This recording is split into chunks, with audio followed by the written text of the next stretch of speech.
So we're in a conversation in which we've been looking at what does it mean to be present. And I got to tell you, full disclosure, I didn't think you were coming today. Right? Oh, boy. Are the roads better now? Yeah, they were pretty slick early. And by the way, if you're joining us, I think Skyrocket is actually has our sermon in there today. So hi, Skyrocket. To be present, what does it mean to be present, to be there, to be fully engaged, to be there in your heart, to be there in your mind, to be there in your spirit, to be there in your body, to be present? And we struggle to be present in our world today. John, in the book of John, the writer of John tells us, the Word became flesh and made his dwelling among us. In the Message it says, the Word became flesh and blood and moved into the neighborhood. Isn't that great? Sometimes you may not always appreciate that somebody is present with you until they're not there anymore. It's like they were always there. They were always present. You just knew that was a person, and maybe they were in the background, and maybe they were somewhere just close by, but you always knew they were there. We had back right before COVID, we bought a different house and moved into a new house that had this great yard, beautiful yard. And one of the things about our yard that was just super special was that in the neighbor's yard, there was this massive willow tree. You've actually seen that willow tree if you were with us during COVID, because I preached under that willow tree a couple of times. And so some of the sermons that we weren't even able to gather or be present, we actually I preached under that tree in my backyard. Well, the tree wasn't actually in my backyard. It was in our neighbor's yard. And a storm came through, and a microburst hit that tree, and a big old branch from that tree fell. And so our neighbors decided, we're going to cut that old tree down. Beautiful tree. It was over 100 years old. It was probably, we've been told, it was one of the biggest, if not the biggest, willow tree in Walla Walla. Massive tree. So big that it gave shade to the neighbors whose house the yard it was in. It gave shade to our house. I don't know how I just said that, but and it shaded the other neighbors. So there were 3 houses right there, and it was so big that it shaded all 3 houses. And they decided we're going to cut that tree down. Now, they didn't give us a vote. It turns out it was on their property. It wasn't ours. And we didn't have a say, and so they cut it down. And we grieved the loss of that big willow tree. Massive tree. And it was gone. And it's been gone now for a couple of seasons. And since that tree has been gone, other trees are growing. The sun actually hits the ground now. And bushes and trees and weeds and all kinds of bad stuff too. It's all growing. Photosynthesis is an amazing thing. Everything was absorbed by that big, powerful, incredible tree, but now it's gone. And yes, willow shoots are coming up where that willow tree stood, but it's going to be another 100 years before our yard looks the same. I can't wait to see it. Right? But it's going to be 100 years before it looks the same. Like that. There are people in our lives who are there. They are strong and they are steady, and we rest beneath the shade of their lives. We find their presence, and sometimes we don't always recognize them. Sometimes we don't even sense that they're there, that we are standing beneath their strength until they're gone. And then we feel their absence. You have people in your life who are like that old willow tree. And here's the thing. You can be, and maybe you are like that for some people in your life. Some people in your circle, they might look at you like an old willow tree. You might not be shaped like an old willow tree, but they might look at you as someone who has strength, consistency, somebody who they rest in your presence.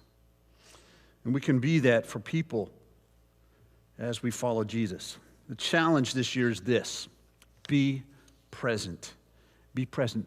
Don't let yourself, this year, 2024, don't let yourself become translucent. Don't let yourself fade away into the background. Don't disappear. Don't slip away. Instead, let your presence be felt and be known. So we come to an ancient text today. It's a letter that Paul wrote to the church in Rome. And he wrote this letter to help them understand, now that Jesus has come, now that Jesus has lived and died, what does that mean for us? How can we live differently? Why should we live differently? And he gets into this in this book of Romans, and he explains to us that everything is different now. Everything is different since Jesus.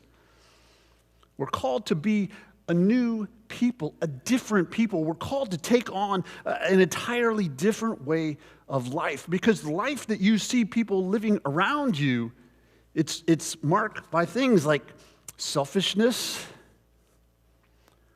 bitterness, anger, violence, hatred, all these things, greed, all these things, these are the marks of life, but we are called to something more. What is that something more? We're called to be human. We're called to be human. Not like fallen human, but like God intended for us to be at the very beginning. And we can only be that way through Jesus, as we follow Jesus, as his Spirit lives in us. So today's passage speaks to this people that are called to a higher place, and this people is us. We're called to a higher place. Romans 12, verse 2. Don't copy the behavior and customs of this world, but let God transform you into a new person by changing the way you think. Then you will learn to know God's will for you, which is good and pleasing and perfect. This is powerful, and it starts out with a don't do something. Don't do something. And what are you not? You're supposed to not do. Don't do. What are you supposed to don't do? Don't become like the world around you that's marked by bitterness and rage and anger and violence and greed and on and on and on. Don't copy that. Instead, let God transform you into a new person by changing the way you think. When a person thinks differently, they see things that they didn't see before. They value things that they didn't value before. Things that used to be so important, they're just not quite as important anymore. You might still like that, but it's just not quite as valuable, because now you see things differently and you're thinking differently. Have you ever seen something and you can't unsee it? It's the way it is. And so God is transforming the way you think. And if God changes the way you think, you begin to value the things that God values. You begin to think thoughts that God would think, at least elementary thoughts. You know, God's thoughts are deep and big. And if we can catch elementary thoughts, that's good enough. But we begin to think these thoughts of God. We begin to think just a little bit deeper. People are funny, though. We are funny because we do tend to copy the culture that we live in, right? I mean, people are made for culture, and culture is made by people. It's just the way we are. I mean, humans, we are a cultural species, right? Or subculture now, right? We are surrounded by culture, and it pours into us, and we adopt culture. It's just the way we are. It's the way we're made. But what we allow into our hearts, into our minds, into our lives can shape us, and sometimes the way it shapes us is not the way we want to be shaped. Because sometimes the things that pour into us is not what we really want in us. And it comes out sideways, too. So, an example. In our culture right now, it is really popular in our culture to say, I'm spiritual, but I'm not religious. That's just a cultural thing. People say it all the time, everywhere you turn. I'm spiritual, but I'm not religious. They say it. Some of you say it, right? Someone said no. Good. No, it's okay. But it's just a cultural thing. I'm spiritual, but I'm not religious. That's what a lot of people say. And yet, it's just kind of an excuse not to pursue. And I've never met one person who says I'm spiritual but not religious. I've never met one person who has a lot of spiritual depth who says that. Now, don't hear that as a slam. It's just a reason to kind of stay away from any organized religion. And I get it. So much organized religion is untrustworthy because there's abuse and there's all kinds of stuff. I understand that. But if we're spiritual but not religious, we're kind of like a toaster that's not plugged in, right? It's a great toaster. It's got everything it needs there to toast bread and make it into toast. But if you don't plug it into a source of power, and in this case, that source of power is Jesus, if we don't plug our lives into Jesus, we're not going to make toast. That didn't come out like I was hoping. But you get it. You have everything you need to understand who God is and who Jesus is. But it's as we plug our lives into Jesus that he changes us. He transforms us. So our daughter Hope, when she was really young, she loved the movie Lilo and Stitch. Anybody ever seen it? Lilo and Stitch, a Disney movie? Disney movie, Lilo and Stitch. It's about this little girl. She's on one of the Hawaiian islands, and an alien lands on the island. It's a great movie. Not really, but it's a kid's movie.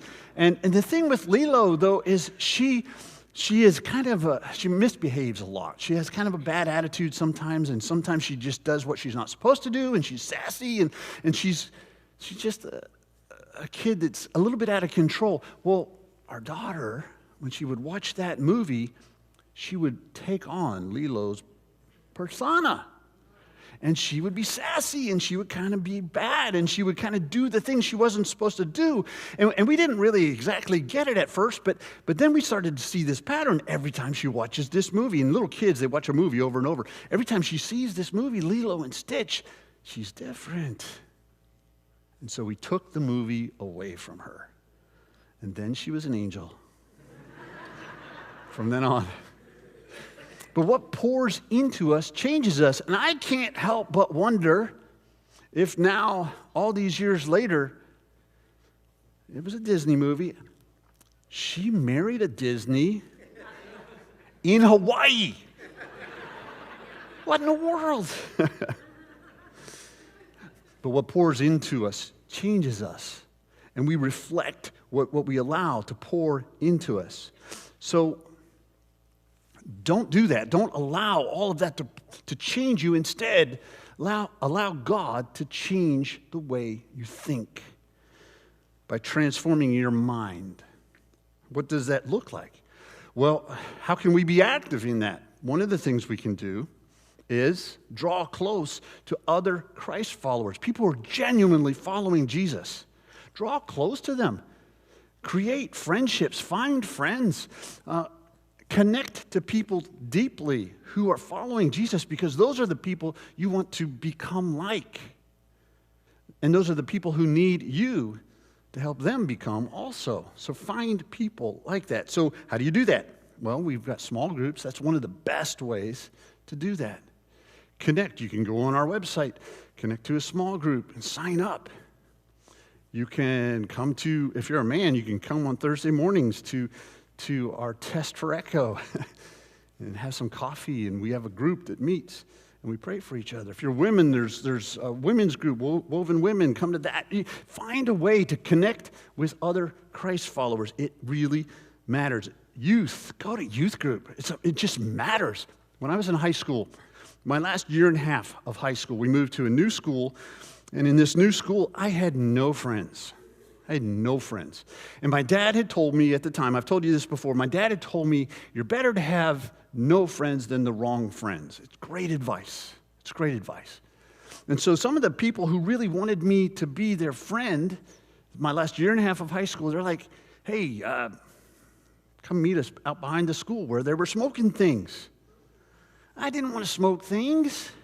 It just wasn't me. And so I decided, no, I'm better off to have no friends than friends who are going to lead me in a way I just don't want to go. And you know when you feel the no friends the most? Anybody know? Lunchtime. You pick up your tray and you turn around and you face that cafeteria and you have no table to sit at. And it's a hard moment, and it comes every day at noon. It's hard to have nobody. But you know what I did have? And if you're feeling bad about that, invite me to lunch. Maybe, just kidding. No, just kidding. But the hard thing, you have nobody, but I had a youth group, and I went to that youth group, and that youth group became my friends, my friend circle. And it mattered that I had these Christians who were doing their best to follow Jesus in their own way. It just mattered. Youth group matters. So draw close to people who are genuinely following Jesus, and your faith will strengthen, and you will strengthen other people. It matters. Number 2, read the scriptures. Read that old book. That old book, the Bible. Read the scriptures. They will change you. And yes, the Old Testament has some really weird stuff, really scary stuff, things. But Jesus doesn't call you to be a Jew. He doesn't call you to be Jewish. He doesn't call you to stone people to death for this or that. You don't have to obey those rules. But read that book. Yeah, good, right? But read that book because it'll change you. And where you find things, you're like, whoa, that is weird. Get curious. Allow the weird things to make you curious. And then get to the New Testament. There's the Old Testament, the Jewish scriptures, the New Testament, the Christian scriptures, and it all goes together. One frames the other, and the other is life eternal. Read it. Get interested. Dive in. And number 3, make being present here a priority. At church, get to church, get involved. Put down roots, deep roots. Allow those roots to grow. Invest time and talent and money. Invest in this place because it matters. It matters. There are kids on the other wing right now, and they need teachers. You could teach, some of you, one of you. Teach. Invest deeply in this place because what happens matters. So we want to grow. There's other ways too, but that's 3 examples that can change the way we think. Life is funny. It will try to hold you down at times, and it'll try to drown you and smother you, and it can extinguish our faith unless we strive to follow Jesus. And so we come to church, and you walk away, and you're like, I don't feel very different than I felt when I came in. But we're different. We're different. And it matters. And just your presence at church matters in a way you don't even always feel. You're like an old tree. In that, somebody else comes in, and they're like, oh, I know her. She works where I do. Or I know him. He's my this or that. I know that person. Or if it's none of that, it's fine. If you don't know, if they come in, they don't know you, but they might look at you and say, that person kind of looks like me. They're in the same place in life. You see, we're a little different than a lot of churches in that we have the whole gamut. We've got young, we've got middle, we've got old, we've got them all. We've got the whole gamut. And so people come in, and the first question we ask when we come to a new church is, does anyone look like me? That's human. It matters that we're here. It just matters. And we're changed slowly. Skip down to verse 9. Romans 12, verse 9. Don't just pretend to love others. Really love them. Hate what is wrong. Hold tightly to what is good. Love each other with genuine affection and take delight in honoring each other. Never be lazy, but work hard and serve the Lord enthusiastically. Rejoice in our confident hope. Be patient in trouble. Keep on praying. When God's people are in need, be ready to help them. Always be eager to practice hospitality. Ironically, while I was reading this very passage, preparing for this very sermon, a woman called the office, and she was angry, very angry. She says, why doesn't the church, all churches, why doesn't the church do the thing that the church is supposed to do? Got my attention. What do you mean? Why don't they help the poor? Well, I mean, I think we do. We try to help the poor. We just raised like $19,000 some odd dollars for BMAC. No. Why doesn't the church help individual poor people? Well, I mean, and then we support Christian Aid Center, and they're really there for this need that you're describing. Yeah, but they're all about money. No, they're not. They're not about money. But she wanted help. And it's not that we don't always help people. Sometimes we do help people who call in. But the first question I always ask anybody who is a Christian, who claims to be a Christian, I said, okay, so where's your church? Where's your church? And you know what she said? You! And she called me a name and hung up. It's okay. Be patient in trouble. Keep on praying. When God's people are in need, be ready to help them. Always be eager to practice hospitality. So how can we practice hospitality? What does hospitality look like? Sometimes it's opening your heart, and sometimes it's opening your home. Hospitality. But the text goes on and gets uncomfortable. Verse 14. Bless those who persecute you. Don't curse them. Pray God will bless them. Bless those who persecute you. Don't curse them. Pray that God will bless them. What is persecution? What does it mean to persecute? The Cambridge Dictionary defines persecution as to treat someone unfairly or cruelly over a long period of time because their race, religion, or political beliefs, or to annoy someone by refusing to leave them alone. It's persecution. You know what it means to be persecuted, right? You've been there. You've been on the receiving end of being persecuted now and then in your life, right?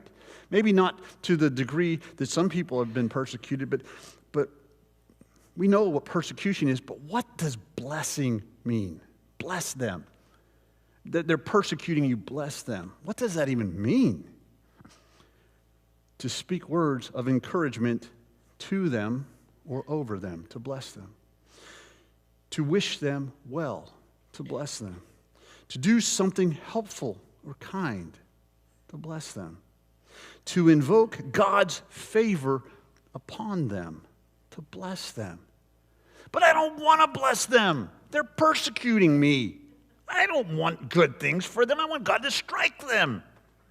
Not really. Oh, who said that? No, but that's the thing. We don't want that. But so Thursday morning, Test for Echo, our men's group, Don Curtis said these words. He said, when you pray for someone who persecutes you, it actually heals you. He's right. When you pray for somebody who's persecuting you, who does it heal? Me. It heals you because you can't hate somebody you're praying for. You can't. You can try, but if you're praying for them, it changes, it heals. Pray God's best on people. And now we come to the really good stuff. Verse 15, be happy with those who are happy. Be happy with them. That's the way, I want to stop there just for a second. That's the way you know who your friends are, right there. If you have a friend who is happy when you're happy, who can celebrate good in your life without being jealous or envious, that's a friend. Be happy, celebrate with them because it's good. Be happy with those who are happy and weep with those who weep. It's also a sign of a true friend. Someone who will grieve with you, someone who will sit with you. And maybe they won't even say a word. In fact, in ancient Jews used to practice something called sitting Shiva with somebody. Sitting Shiva. And you would sit with them, and they're grieving a loss of somebody or something terrible, and you would sit with them silently and not speak a word. And you would just grieve. Practice sitting Shiva with somebody. Sometimes words just don't help. But you know what does help? You know what does heal? Do you know what does strengthen? Your presence helps and heals and strengthens. There was years and years ago now, we had a family who lost a child just before birth, and it was tragic on any level, on every level. And so we did a service, a funeral type service for this baby who didn't even get to live to see his birthday. And at this service, one of the people came in, a woman came in and tried to say words of comfort to this couple that's grieving. And she said, God needed a little flower in heaven. That's not very comforting. I mean, the effort was good. She had the purest intention, but she should have just been quiet.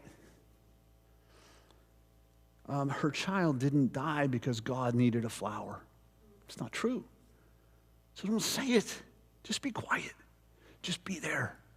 Because your presence is healing. Your presence is strength. Your presence when you go in love and in the name of Jesus, it's just good. It's strength. Verse 16, live in harmony with each other. Don't be too proud to enjoy company of ordinary people, and don't think you know it all. Verse 17, never pay back evil with more evil. Do things in such a way that everyone can see you are honorable. Do all that you can to live in peace with everyone. The English Standard Version says it this way. If possible, as far as it depends on you, live peaceably with all. If possible, as far as it depends on you, live at peace with everyone. This is not the way the world tells you to live, right? I mean, the world is angry right now. Everybody's angry. Our drug of choice is rage. I don't know why, but for some reason, rage really just stirs us up and feels good and scratches that itch and makes us itchier, and we scratch it more. We live in a time when everybody is so angry. What if your presence could be like an old willow tree and people feel peace in your presence, and people feel like they sense the presence of God because God is in you? Doesn't feel like it all the time. That's okay. Students, what about that kid at school who has nobody to sit with at lunch? Or the kid at school that everybody's kind of mean to and cruel to? What if you were, instead of being mean and cruel, what if you were just kind? Because sometimes even just somebody who's kind makes all the difference. What if you were just kind instead of cruel? Employee, what if you went into work and you were reliable and you were honest and you didn't gossip and you didn't strive to use people to get the position, but instead you were just good? People would want to be around someone like that at work. Neighbor, what if you were the kind of neighbor who just kind of watched over things and cared? And if something was wrong, you step in and try to help. What if you just tried to care? You see, when we started this series, I talked about you're the salt of the earth. You are placed out into this world. You're sprinkled out into this community, and with the intention of helping preserve what is good, being strength, being the presence of Jesus in the community. I wonder if you bow your heads with me. Lord, I pray that you would change us. God, we can't do it on our own. Me being in the presence of anybody doesn't change anything unless you are in me. Be in us. Change the way we think. Lord, you planted us here. Help our roots grow deep. Help us be present in the best way. Help our love be sincere. Help us be happy with people who are happy. Help us weep with people who weep. Help us our presence be felt and known, because your presence is in us, and you're changing us, and you're working through us. God, may we be your church in this place.